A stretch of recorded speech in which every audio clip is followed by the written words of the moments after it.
Hello friends, வணக்கம் and welcome back to குருடெக்ஸ் mode. இன்னைக்கு நம்ம எந்த மூவியோட ரிவ்யூ பார்க்க போறோம்னு கேட்டீங்கன்னா, வறுமை நிறம் சிகப்பு 1980s ரிலீஸ் ஆன மூவி. கே பாலச்சந்தர் தான் இந்த படத்தை டைரக்ட் பண்ணியிருக்காரு.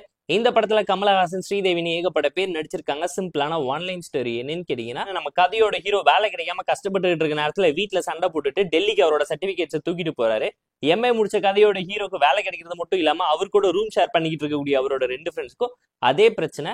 வேலை வெட்டி இல்லாம கஷ்டப்பட்டு இருக்கிற நேரத்துல ஹீரோயினை பார்த்து பேசி புடிச்சு போய் காதலிக்கும் போது ஹீரோ வாழ்க்கையில் நடக்கக்கூடிய பிரச்சனை என்ன? ஹீரோக்கு வேலை கிடைச்சிச்சா? பசி பட்னி பஞ்சத்தால எவ்வளவு பேர் கஷ்டப்படுறாங்க? பாரதியாரை இன்ஸ்பிரேஷனா எடுத்துக்கிட்டு மனசாட்சிக்கு பிடிச்ச வேலையை நேர்மையா தான் பண்ணுவேன்னு சொல்லி கவிதையை வச்சு சொசைட்டில எவ்வளவு பெரிய புரட்சியை கிரியேட் பண்ணணும்னு நினைச்சாலும் பசி பட்னியில மாட்டிக்கக்கூடிய கதையோட ஹீரோ வாழ்க்கையில தொடர்ச்சியா நடக்கக்கூடிய விஷயத்த எமோஷனல் டிராமா மூலியமா ஹார்ட் ஹிட்டிங்கான மெசேஜை இப்பவுமே ரிலேட் பண்ணி பார்த்து என்ஜாய் பண்ணிக்கிற மாதிரியான சிச்சுவேஷனுக்கு ஏற்ற மாதிரி அழகா அடாப்ட் பண்ணி சொல்லியிருப்பாங்க. பெர்ஃபார்மன்ஸ் நீட்டா இருந்துச்சு. பெர்ஃபார்மன்ஸ்ல எல்லாம் யாரையுமே குறையே சொல்ல முடியாத அளவுக்கு பயங்கரமான டாப் நாச்சிங்கான பெர்ஃபார்மன்ஸ்.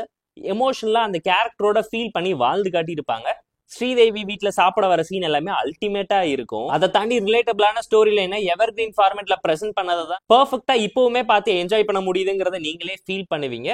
ஸ்கிரீன் பிளே பொறுத்துக்குள்ள ஓவராலா ஓகேஷான ஒரு டோன்ல தான் இருந்துச்சு. படம் ஓவரா மெசேஜ் பேசியிருந்தாலும் கமர்ஷியல் எலிமெண்ட்டை கலந்துதான் காமெடி பண்ணிருப்பாங்க ஒரு சில இடத்துல. பட் கதைக்கு தான் இம்பார்ட்டன்ஸ் கொடுத்துருக்காங்கிறது கிளைமேக்ஸ் பார்க்கும்போது உங்களாலேயே தெரிஞ்சுக்க முடியும்.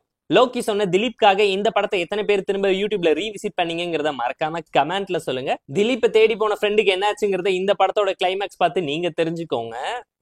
டெக்னிக்கலா நீட்டான மூவி தான். பேக்ரவுண்ட் ஸ்கோரிங், சாங்ஸ் எல்லாமே நீட்டா இருந்துச்சு. பாரதியாரால ஹெவியா இன்ஃபுளுன்ஸ் பண்ணப்பட்ட ஒரு கேரக்டரை வச்சு சூப்பரான சம்பவத்தை நீட்டா பிரசென்ட் பண்ணியிருப்பாங்க. மஸ்ட் வாட்ச் மூவி தான். படத்துல ஒரு சில ஃபிளாஸ் இருந்தாலும் ஃப்ளோ எந்த விதத்துல அஃபெக்ட் பண்ணல. இப்பவுமே பார்த்து என்ஜாய் பண்ற மாதிரியான தரமான மூவி தான். எவர் green must watch best old movies தான் நான் உங்களுக்கு ரெக்கமெண்ட் பண்ணிருக்கேன். இந்த வறுமை நிறம் சிகப்பு மூவிக்கு நம்ம தரக்கூடிய ரேட்டிங் எவ்வளோன்னு கேட்டீங்கன்னா 7.5 out of 10.